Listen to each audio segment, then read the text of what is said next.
Good morning, everybody. This is Cliff London. First of all, I gotta say, I'm gonna try to keep the video short because I have to go to the fucking dentist today, which I am not looking forward to doing at all. But anyway, I told myself that I wasn't going to ever talk about this subject, but I just can't fucking help it, though. And I know it's beating a dead horse, but I just have to say some things because I'm so sick of hearing about how this guy is a hero. And this guy is Colin Kaepernick. I drank the Kool-Aid like everybody else before I decided to walk away. And that's only because, partially I didn't have the full story straight, and I don't really pay attention to San Francisco teams. So I was just under the impression that, he was this,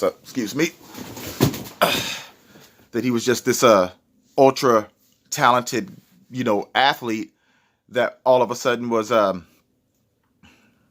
being disgraced because he decided to make a gesture against police brutality. To whereas I wasn't drinking the Kool-Aid completely, I said, okay, hey, if that, it was better than the guy who I first remember him as that just was talking about his Instagram post and flexing and, bragging about how many shoes he has.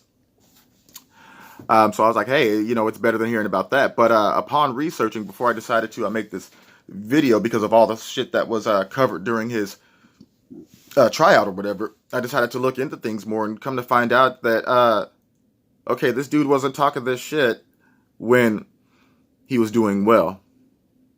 Not that the message was shit, but I'm talking about, actually, he hasn't been saying anything at all.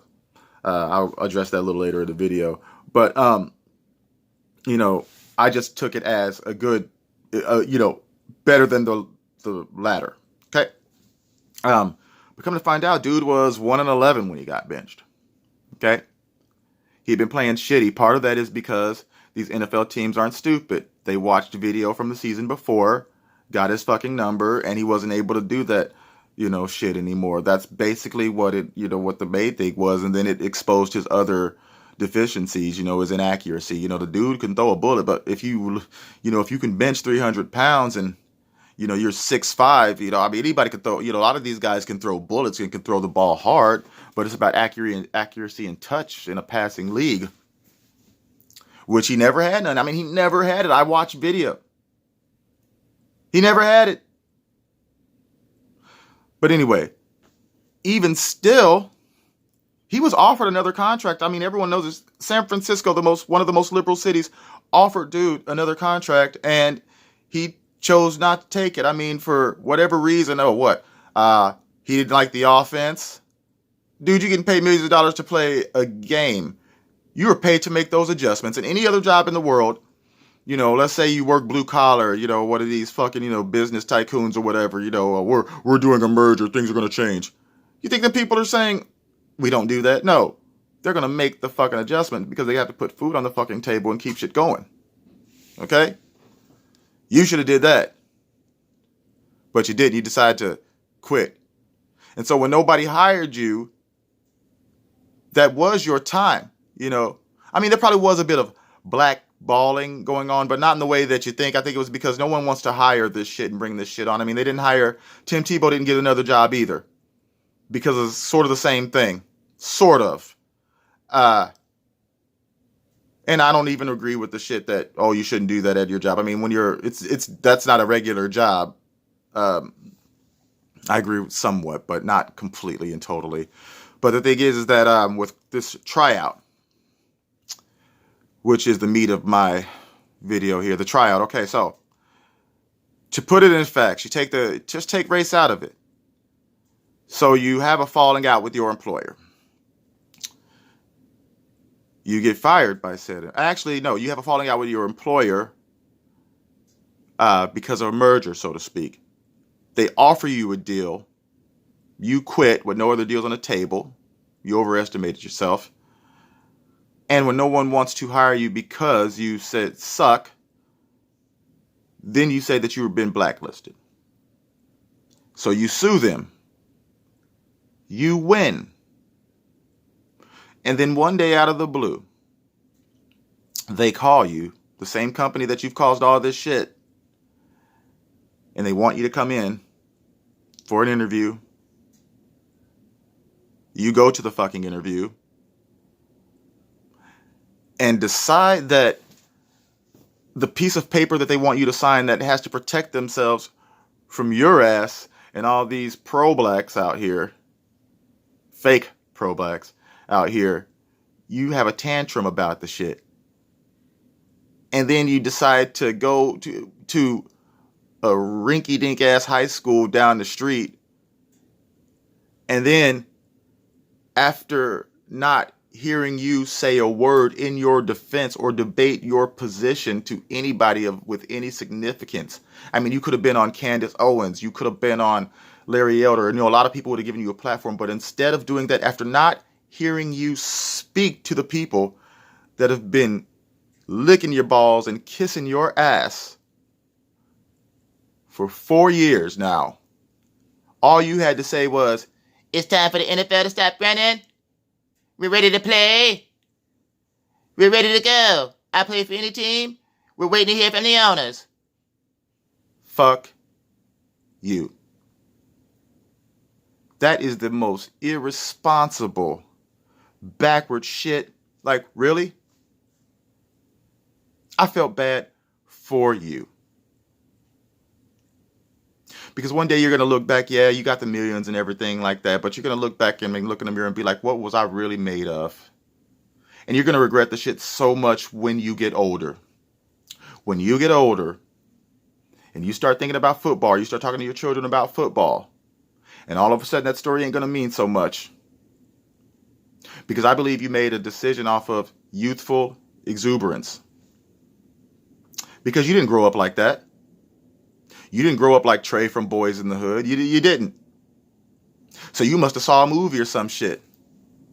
Maybe Ness Nitty or whatever the fuck her name is, maybe she was like, "Hey, boo, you ain't seen Menace to Society?" And you saw that shit. And you start crying and shit. And you probably was like, "Mama, who am I?" And she was like, "But Colin, we love you just the way you are." And you was like, "You don't know who I am. Ness Nitty, come get me." And then they went to her house and smoked weed and listened to Tupac. And then all of a sudden he was like, "I gotta do something about this. They oppressing me in the league. They ain't letting me play." So he starts pulling this shit. That's what I sort of think happened. But you know what? Back to your interview that you fucked over, Colin, is that if you were as raw as you say you are, if you had been training for 3 years, you would have been posting on YouTube. If you were debating anyone, you would have been on their shows and podcasts. You'd still be trying to get your message out there, but you'd film your workouts, you're throwing, you could prove that you could read a defense. You could do that online. No one has to give you a chance. You could promote yourself these days. But you haven't.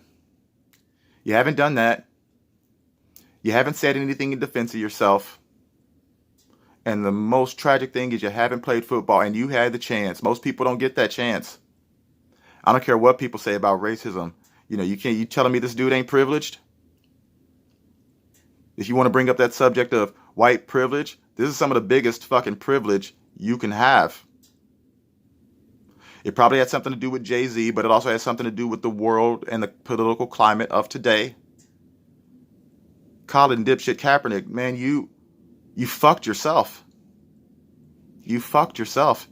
Because all of us peons are going to move on. And your story will be a footnote after we went back to watching football again. Well, I never stopped watching football, but they went back to watching football. And what are you going to be left with?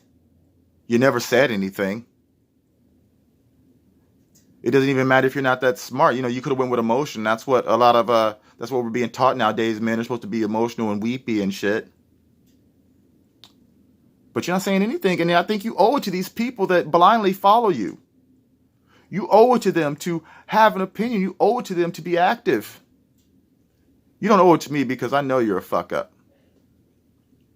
But you fucked yourself because every man has their own story. And you had an opportunity to have a great one by just going there and balling the fuck out. That was a sign. It don't matter what they want you to sign. Training for 3 years, you should have been built like a fucking gladiator and ready for anything anyway. You should have been ready that there was no way they could deny you. Yeah, film it. Have them film it and have your own people film it. Shit, let them film with their wide receivers. You film a video with your wide receivers. If that's what you're really afraid of them portraying you in a certain way, they can't. You have every ability to fight way more than people did in the 50s and 60s. Way more. And then wearing the stupid fucking Kunta Kinte shirt? Really? Really, motherfucker? Kunta fucking Kinte? You just seen that movie, first of all. Because I was a little fucking kid when that movie came out. There's been several remakes and a TV show of it since. And you just now getting to the party? Okay, that just proves right there. You knew, it's new. And I know they don't sell those online, so you had to get it custom, Kunta Kinte. You're comparing your fucking rich, well-to-do, belly-full, fucking ultra gym ass. You comparing yourself to Kunta Kinte? Are you crazy? And what statement were you making with that? First of all, how many of them do you think? I mean, they probably looked in their phone. What does it say on his shirt? Kunta Kinte. But who is that to? So you're saying that are you saying that you're a slave because they granted you an interview after fucking them up the ass? I mean, what was the statement there?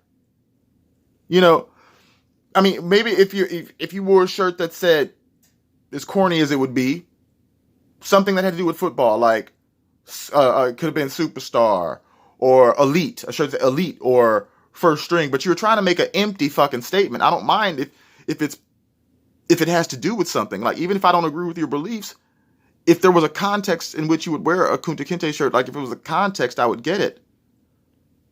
But it wasn't. It was just a bullshit gesture, and it was made to mainly it's like you're trying to make up for lost time. It's like you're apologizing for having a good life and growing up in a good life. You only get one life. There's no glamour in suffering. I mean, it's character building stuff, but hey, you only get one life. And you've been trying to pretend that you live like the rest of us and you don't. It doesn't mean that you can't relate. Everybody can relate to pain and sacrifice, but you had an opportunity you fucking blew. And you're going to regret it. You're going to regret it so much because all your dumbass had to say after being silent when all these people are waiting on you to speak is, "It's time for the NFL to stop running. We're ready to play. We're waiting on phone calls from the teams."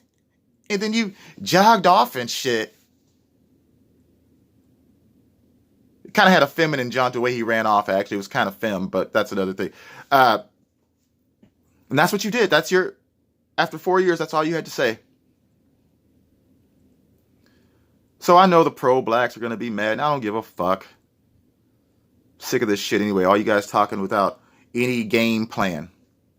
And when you can't debate anybody, all you always say is that all you have is these stupid ass terms like buck dancing, or coon. Oh, by the way, a fucking coon is what the KKK used to call runaway slaves when they were hunting them down. They would say, "We're going to go coon hunting." And you dumb fucks have adopted their vernacular and now call other black people that. Go fuck yourself. And Colin Kaepernick, go fuck yourself. You let a lot of people down. You're a moron. You know what? They shouldn't even say shut up and play football because you ain't talking in the first place. So all you had to do was play fucking football. And you couldn't do that. And you never was that good anyway.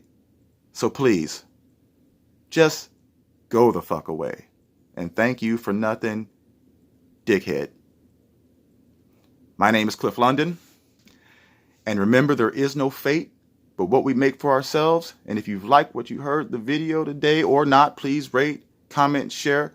Curse me out if you want. Either way, my world keeps turning. Thank you for listening. This is Clifford London. I have to go to the fucking dentist. Good morning, everybody. Have a good day.